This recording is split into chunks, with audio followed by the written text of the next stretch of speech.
Так, є переговорний процес, який продовжується, але це поки що слова, поки без конкретики. Τα λόγια του Βολοντίμιρ Ζελένσκι μαρτυρούν πως Ρωσία και Ουκρανία είναι ακόμα πολύ μακριά από μια συμφωνία και το τέλος του πολέμου. Παρ' όλα αυτά, το Κρεμλίνο βιάζεται να δώσει μια εικόνα συνθηκολόγησης από το Κίεβο. Мы расцениваем результаты переговоров, которые вчера состоялись в Стамбуле, как позитивное продвижение вперед.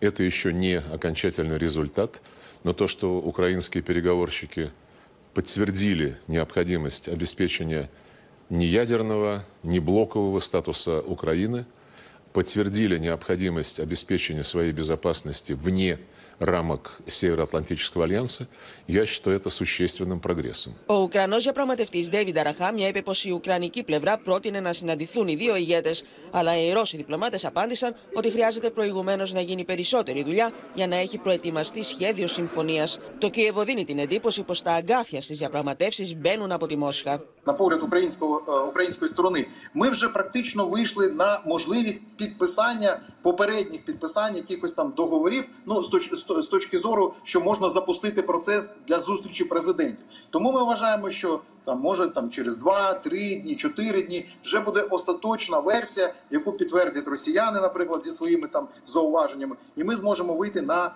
наступний тур.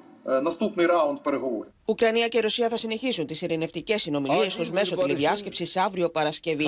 Ο Μάριο Ντράγκη, ο οποίος συνομίλησε για άλλη μια φορά τηλεφωνικά με τον Βλαντίμιρ Πούτιν, δεν φάνηκε να παίρνει αισιόδοξα μηνύματα. Ho detto il perché di questa telefonata e ho detto che la chiamo perché voglio parlare di pace. Questa risposta a questo punto espresso da me, il presidente Putin ha sostanzialmente, come uno si può immaginare, ha consentito, certo, dice parliamo di pace. Allora ho chiesto quando è previsto o se è previsto un cessate il fuoco.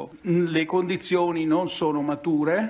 Quand il s'agit de sauver des vies, de permettre la paix, d'enrayer le processus dramatique devant lequel nous sommes, on ne compte pas les histoires, hein. On essaye de faire avancer les choses.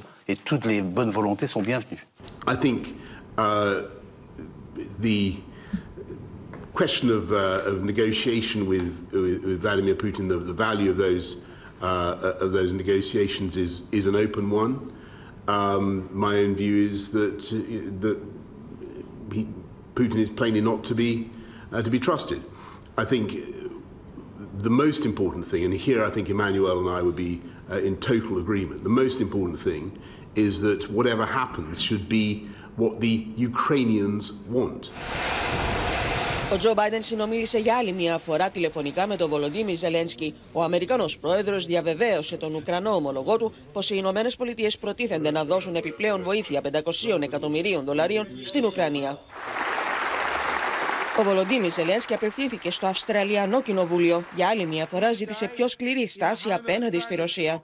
Together, we can and should do more. We need new sanctions against Russia, powerful sanctions, until they stop blackmailing other countries with their nuclear missiles. And they have to pay the highest price for blocking the sea. Ο Οργανισμός Ηνωμένων Εθνών απίθυνε για άλλη μια φορά έκκληση στη Ρωσία να αποσύρει όλα τα στρατεύματά της από την Ουκρανία.